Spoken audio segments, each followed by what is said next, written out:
Hi, this is France Joshua Merida, and welcome to On Point the podcast, where I invite guests that will allow you to be inspired, informed, and updated with all the issues. So join me as I have my conversations with them on point.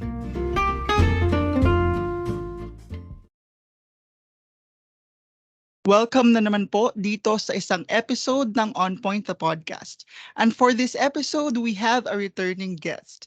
Siya po ay profesor mula sa University of the Philippines, Diliman, Political Science Department. Everyone, please help me welcome back dito po sa ating On Point the Podcast, Professor Jean Encinas Franco. Professor, thank you so much for saying yes to this conversation. And again, welcome po dito ulit sa On Point the Podcast. Thank you, Dan, for having me. I'm so excited to be here again on your podcast, On Point. Salamat. Again, maraming salamat po for this opportunity again. Dahil sabi ko nga kanina, medyo masyadong maraming nangyayari in between. And sa tingin ko hindi, mahirap siyang i-digest, no? So kailangan natin nung expertise mo. So, para po sa panimula, no? Tanong ko lang, kumusta po kayo bilang isang mamamayan? Paano niyo po ina-absorb lahat ng ito, no? Knowing na medyo hindi masyadong maganda yung atin hong agrikultura, no? Lalong-lalo na specifically sa bigas. Medyo nagkakaroon tayo ng problem doon.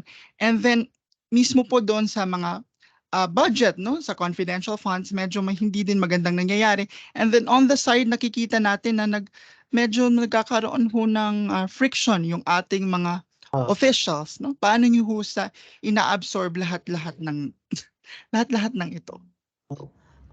Of course, I'm sad because things are the way that it is, and patuloy na nahihirapan ng ating mga mamamayan. And alam nyo, after the pandemic, di ba, ang sabi ng Philippine Statistics Authority, tumaas ang poverty levels.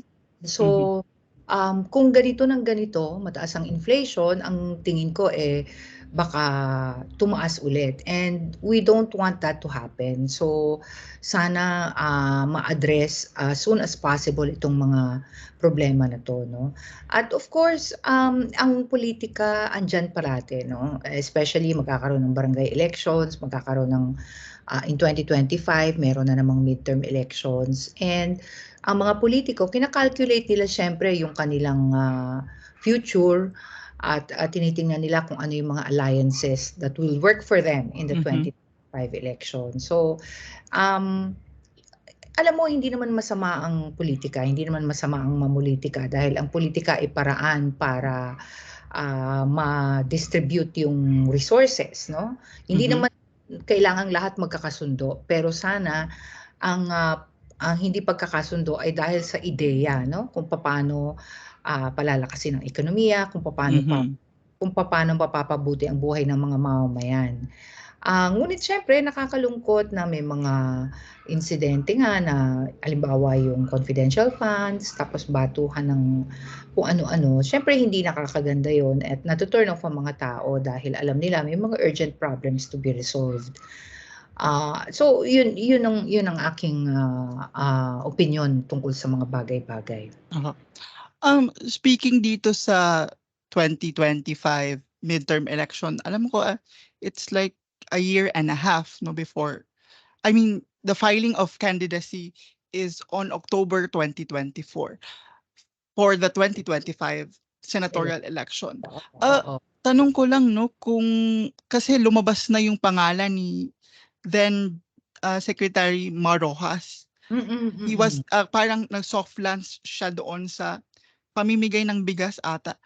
What do you think will be his role in kasi I call this a second wind no for him sa pagbabalik sa politics. It's like a second wind. What do you think will be his role doon sa sa pagpapaganda ng Uniteam as a brand, as an image, or will this help or gagamitin pa din to ng tao dahil dati siyang stalwart ng Liberal Party, or should that narrative parang i-move forward na natin yun? What do you think will be his role? Uh, Oo, hindi ba nananatili pa rin siyang nasa Liberal Party? Although, yun nga, medyo, syempre, yung ibang loyal sa Liberal Party, medyo hindi sila nagandahan doon sa optics na magkasama si Pangulong Marcos Jr. at saka si Mar Rojas, knowing na yes. si Mar Rojas is with the Liberal Party. Ayun, so gano'n ano, mananatili pa rin si Mar Rojas na Liberal Party, although may mga hindi nga nagustuhan yung iba na magkasama sila, no? So we don't know, pero of course he's still very much capable of running as a senator. Although hindi siya nanalo, no? Yes. Kailan ba 'yon? Nung 2019? Yes, yes. Nung 2019 and then nung 2020. Yeah. Hindi naman siya tumakbo noong 2022. Noong 2019 kasi, talagang na-decimate ang opposition and he was not campaigning at all. Yes. Medyo nag-lie low siya. So yun yung medyo hindi na tricky kung marirecover niya pa yung lost ground niya ng 2019 elections. But in terms of competence, policy wonk si Mar Rojas so I believe he's really capable to be a senator, no? Compared to the other senators that we have right now, no? Yes. Oo. Yeah, ang problema lang, he has to be also active nationwide, although may name recall, at hindi naman problema yung name recall dahil nga Rojas siya at tapos nanilbihan siya ng matagal. Pero dapat simulan na niya no yung kanyang pagiging visible nationwide itong mga susunod na mga buwan. Okay. So parang he has to work his ground up now, as Yes. early as now. Baka naman maano siya ng parang epal or people would early campaign or something. Yeah, there's a way to do it. I'm sure his handler would know na hindi Yes. epal, but just to be visible, no? Kasi halimbawa hindi naman matatawaran yung kanyang yung competence pagdating sa mga issues ng ekonomiya, although not everyone will agree with it, but he has the background to speak of. Napag-usapan na natin yung opposition in 2025 with now, no? With presently, dalawa lang talaga. But actually, isa lang yung talagang, I think, opposition really with the person of Senator Risa Hontiveros. What do you think will be the destiny of the opposition dun sa I'm referring to the Liberal Party, no? In 2025, what do they need to do in order to, rally people more kasi sabi mo nga na medyo na ano sila from the previous elections. What do you think they should be doing right now? What in terms of imaging, narrative, and yeah, I'm pretty sure they must be doing something right now, although they're not going public about it. Sa akin nga dapat I don't know if they're doing it. Barangay elections pa lang, they're doing something about it because we all know grassroots level ang barangay elections, and if you really have people on the ground, it will be very easy for you to campaign in the 2025 and even in the 2028 elections. So I think that's something that they should take as an opportunity itong barangay elections. Secondly, they also have to have fresh faces, no? Because syempre people will be more excited if they have fresh faces to present or to offer to the public, para less of a baggage, given that they're recovering, they want to excite the imagination of the public once again. So I would hope that they have fresh faces to offer. Sa mga nakikita niyo sa survey, sa mga naririnig niyo within your circles, sa tingin niyo may nakikita kayong bagong susulpot na, for the Senate, in as far as your connections, your circles are concerned? May susulpot ba, may gino-groom ba yung bawat kampo Mm. for Well, I'm pretty sure meron. We will be in for surprises. The trouble with the Senate kasi it's a nationwide body. So, mhm, nationwide yung constituency niya. They are also elected nationwide. It is both an advantage and disadvantage, no, for um, our what you call this electoral system. Kasi unang-una, nationwide yung constituency nila. So, pag popular ka, almost always parang madaling manalo. yes. And so even without prior experience, even if you're practically a newbie in politics, then it's very easy to win. Why? Because you are elected. Ano kayo eh, 12 kayong elect, so it's Mhm, easy for people to just vote for whoever's name rings a bell. mhm, So that's one thing. Pero pagka dahil 12 kayo, hindi rin kayo pwedeng mag-focus sa isa na mhm, sa election, magko-compete kayo kasi essentially nag-uunahan lang kayo do'n sa unahan, eh. So kapagka mm, eleksyon, hindi talaga natatasa ng maigi ng taong bayan yung mga yung mga senatorial balls. Kasi you're so hindi why will you spend time, ah, alam mo yon competing or magbatuhan kayo ng, ah, halimbawa ite-take account mo yung isa, "Oh, may corruption charges ka oo, ginaganon, eh. Unless i-attack ka publicly kasi nga oo, you're busy, eyeing at least the top 5. So, yes. sa akin yun yung and it's also very expensive naman to run, Uh-huh, sa Senate. So, ang disadvantage nun is that of course, they're also prone to, ah, anong tawag dito, yung, siyempre merong mag-o-offer sa kanila to help them in elections which might affect, no, their mhm, decisions on policies later on when they become senators. Yun yung dun. okey. Balik naman tayo dito sa UNITEAM 'no. Medyo ano kasi yung na-o-observe ko, I don't know if you napapansin, with the parang nag-aaway yung si Speaker Romualdez and then, kasi alam naman natin na parang zinero yung budget ng, office of the Vice President. Do you think this will affect, the the in terms of yung pag-ticket nung administration sa mga senators nila?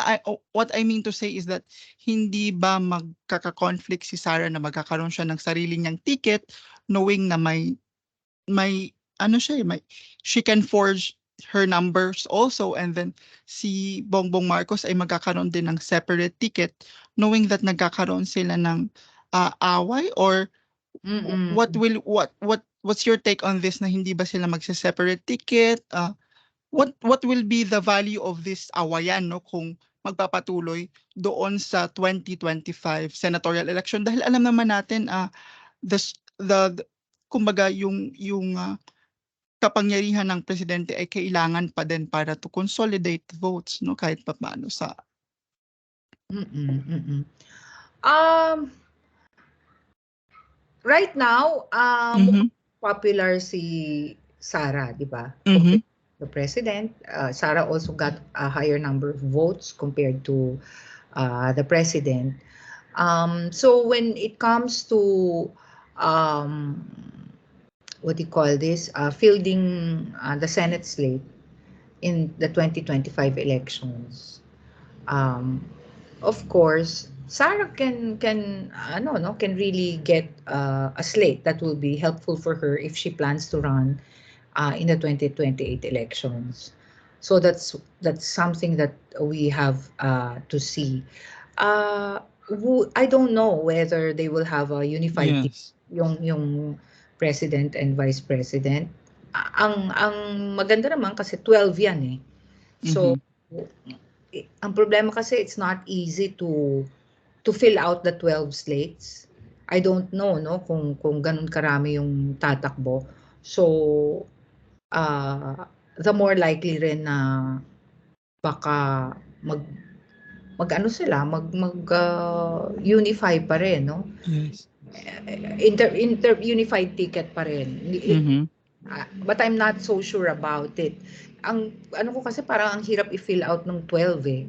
So Mhm. baka dahil doon, they even if they have disagreements, they Oo, might magko-compromise pa din. like halimbawa ang re-electionist na ano sa kay Sara would be ngayon may mga si Bato, Yes.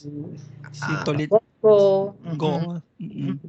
So kahit na may konting disagreements man, they have to seem to compromise in whichever way na parang at least madagdagan or maparami pa yung at least hindi man maubos yung 12 spots, at least dami, no? oo.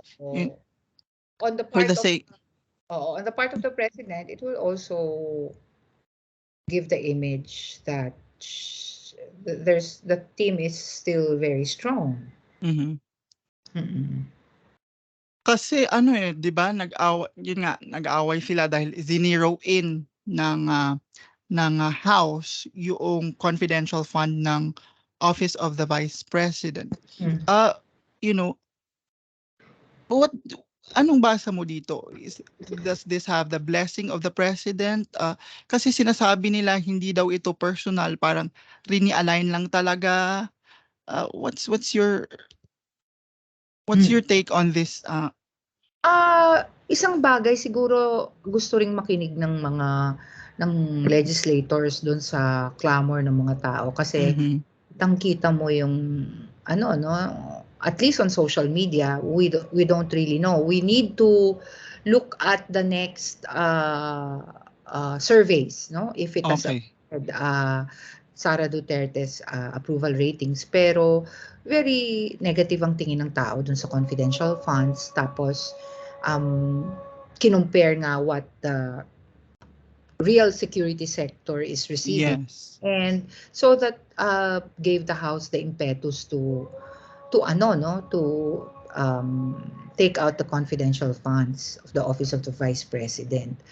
And well, nagustuhan ng mga tao. You can also look at it from the perspective of the fact that yun baka nga tumakbo sa 2028 si Romualdez and he's already currying favor from the public kasi remember Yes. hindi naman siya known nationwide eh. Yes. Oo, district-wide lang yung constituency niya at the moment and in the past parang hihirapan ng Speaker of the House to win like si Mhm. Venecia, si Ramon Mitra. So he knows if he intends to run, he has to curry favor nationwide, no? He has to please people, he has to be known. People Kaya nga have nagpunta siya doon sa West Philippine Sea ata, isa ata yun sa parang imaging or parang what do you call it, rebrand na parang 'di ba, as that oh, was outside of his, I think outside na yun ng work nila, no, but nagpunta siya doon. I don't know for, mm, yes, I oh, think yeah. Kasi that's ang West Philippine Sea has ceased to be seen not just as a foreign policy problem or a security problem, but also a problem of resources, Mhm. buhayan, no? Which is very close to the hearts of people, no? Yes. Especially yung optics na yung fisher folks natin, nawawala ng hanap buhay. So, ang daling maintindihan, no? Oh, Kasi malapit din sa bituka. Ang daling maintindihan yes. ng mga tao. Um, Again, yung mga, you know, yung confidential funds, yung mga ganito, may mga ano eh, parang 'di ba, na question parang very recently parang may mga grupo na during the deliberation, ganyan, pinatayan ng mikropono, asking questions kung saan ginastos yung mga pera, ganyan. But what do you think of this mga parliamentary courtesy, mga ganitong traditions or kultura sa ating politika? What do you think you have in mind na parang to address this, no? Kasi parang nagagamit siya na, although parliamentary courtesy is linagay siya para at least to, hindi naman to shortcut, but to at least to shortcut some process na parang mapadali yung proseso, no? But to the recent years, parang nagagamit siya as for personal gain.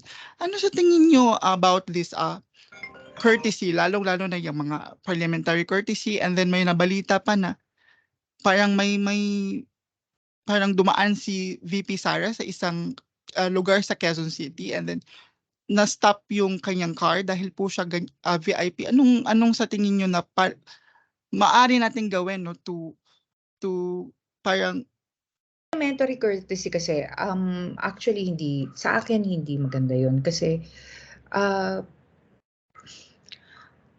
why will you give parliamentary courtesy to the president and vice president? It's nothing personal naman yung you question their budget. They have a very huge budget, and it has to be no, they have to be accountable for it. So it's a practice that's not really good, I think, and we have seen it happen in recent months, and I think that has to be well, it's a tradition, but I think people has to continually call out the House of Representatives or even the Senate if they do that. Talagang magpatuloy lang, no, sa pagmamasid, ganyan. And then down to my last few questions, what do you think of the recently, parang nag-voice out si former President Duterte, Roque, and then I think Sal Panelo, defending Sara Duterte. What's your thoughts on this? How do you read this, no? Especially wala na naman si Duterte sa kanyang pwesto, and he keeps on like, parang what do we make of us as a nation na parang former president calling out, parang sinasabi pa niya, dapat magpa-audit daw. What's your Yeah, alam mo, the blood is thicker than water, and I think former President Duterte must have called on his previous allies and aides to help him, no, and help his daughter. They must have been worried about the negative publicity that the confidential funds have generated, and also the what do you call this, the decrease in approval ratings of Sara Duterte. So, and that's one point. And because he is a former president, of course, what he says is still relevant, although people did not like it. But the problem is yung moral ascendancy niya also to call out, because he was also not very transparent about his during his time. And during his, he was also not very he also did not welcome any statements calling him out for things that he did during his presidency. And here he is calling out naman Congress, no? Yung audit of funds, meron namang COA, no? May auditor din, ino-audit din ng COA ang House of Representatives at Senate, no? Separately. So may ino-audit naman talaga 'yon. Tapos ang in the past kasi may mga nag-question na about yung mga funds din ng Senate and House, pero they've always invoked the power of the purse. Yun nga eh. Sila yung which is not the case for the executive, no? Last question na lang, no? With all this kaguluhan, away-away within the unit team, what does this make them or the unit team as a brand still viable pa ba? I mean, what should they do for damage control vis-a-vis the 2025 senatorial election?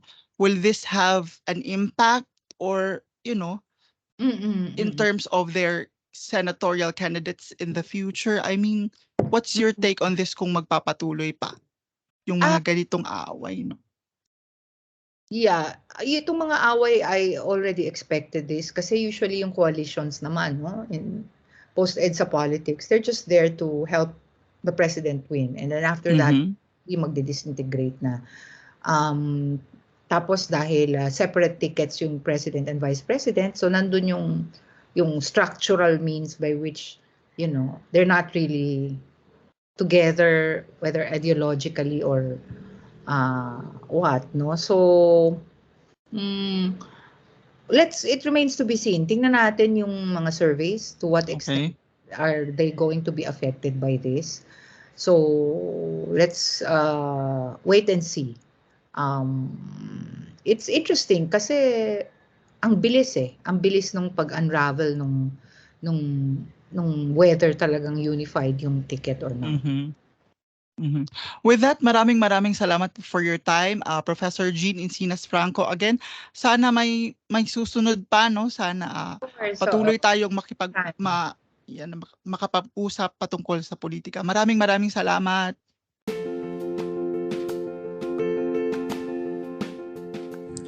And that's it for this week's episode of On Point the podcast. Don't forget to follow us on our official social media accounts to keep you updated. This has been Franz Joshua Merida. Until our next conversation here on Point.